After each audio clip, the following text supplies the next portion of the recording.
ของชุมพรบรูหมู่บ้านเสบึกเมืองนองแค่เท่าในเขตเด้อทุกคนหมู่บ้านนี่พี่น้องเป็นหมู่บ้านนอกจากตัวเมืองหมู่บ้านที่บ่มีสัญญาณโทรศัพท์เดี๋ยวพี่นี่ทางหมู่บ้านนี่แบบใดแน่ก็เจ้าช่องสการพี่น้องตายด้วยรอบประโยงหรอเย็นหรอ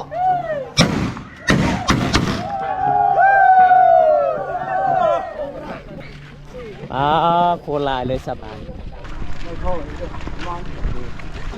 เรื่องอะไรอยากตัด